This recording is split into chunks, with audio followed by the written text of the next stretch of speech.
ازيكم يا حبايب قلبي؟ عاملين ايه؟ هنعمل مع بعض النهارده الكسكسي. طريقه سهله خالص وبسيطه، وبصي هتعمليه بعد كده كل يوم والله. ده معانا كيلو دقيق هنا، تمام. رشيت عليه رشه ملح صغيره. بعد ما رشيت رشه الملح نزلت عليه بايه، بميه كده. انت بتشقي ميه، لو انت هتقدري انك تعمليه بايدك اعمليه، مش هتقدري خلاص اضربيه في الكبه كده لغايه لما تلاقيه عمل شكل الحبيبات الرمله. ما تكتريش ميه يا جماعه، تحط كده ايه معلقه معلقه، تمام. اهو زي ما انتم ما شايفين هنا انا بضربه اهو نقطه نقطه هنا كده. وما يغركيش ان انا بحط المج، انا بحط حبه صغيرين بحبه صغيرين خالص، تمام. اهوت تفضلي بقى تضربي فيه لغايه لما يدي شكل الحبيبات الرمله ده، تمام. اهوت تكوني بقى محضره ميه مغليه في حله، تمام.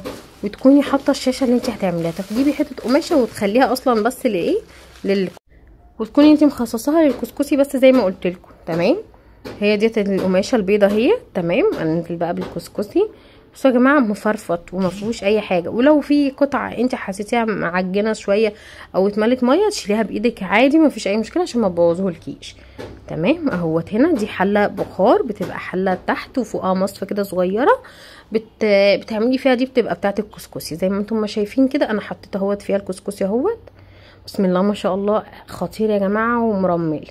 دي بعد ساعه، انا بحطه ساعه اول مره انا بحطه على النار ساعه. هنا بفرفطه اهوت، وبعد ما فرفطه وابرده شويه هنزل عليه بحوالي معلقتين كبار السمنه اهوت، معلقتين زي ما احنا ما قلنا، تمام. بتقعدي بقى تفرفطي بيها كويس كده، تشربيه كله سمنه، تمام. انا هنا شربته سمنه كويس قوي اهوت، وهتلاقيني حطيت كمان حبه.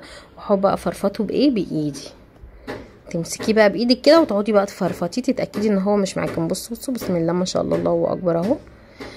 برضو رحت انا عامله ايه في الاخر، برضو بعد ما فرفطته بايدي ضربته ضربه كمان بالكبه عشان لو في اي حاجه ايه يفضل بقى مفرفط، لان دي اخر ضربه انت هتضربيه، مش هتضربيه تاني بعدها. هنا اهوت كنت بوريكم، بصوا فرجوا الجمال. بصوا لونه بقى اصفري كده، يا لهوي. وريحه السمنه شميه، طب ضايقين خطير يا جماعه. هنا اهوت لو وصلتوا لحد هنا صلوا على سيدنا محمد صلاة تنحل بيها العقد وتنفرج بيها الكرب وتفتح لنا بيها ابواب. وما تنسوش تعملوا اشتراك ومتابعه في القناه، وهستنى تعليقاتكم وكومنتاتكم اهوت يا جماعه. هنضربه دلوقتي ضربه في الكبه. هنا انا كنت بحضر الحله اهو تاني، ونفس الشاشه اللي احنا عملنا فيها الاولانيه هنعمل فيها تاني مره، وتاني مره احنا بنسيبه نص ساعه على النار، تمام.